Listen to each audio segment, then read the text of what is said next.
जहर के लिए हाँ। अभी तो मैं जवान हूँ, अभी तो मैं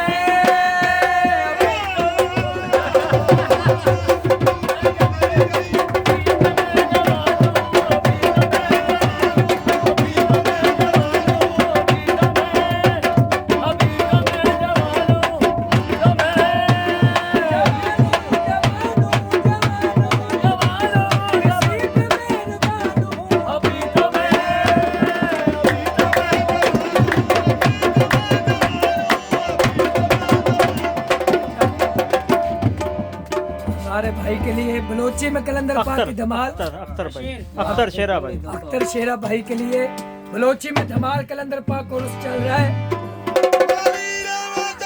मनी पुष्टा बना ब्या दरदा बछुड़े मनी दरदा दवा ब्या कलंदर कलंदर नूरे कलंदर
भी आ रहा है तो एक नूरानी रमजान पे माशाल्लाह आ रहा है, रमजान भी आ रहा है, नूरानी का जिक्र भी हो जाए।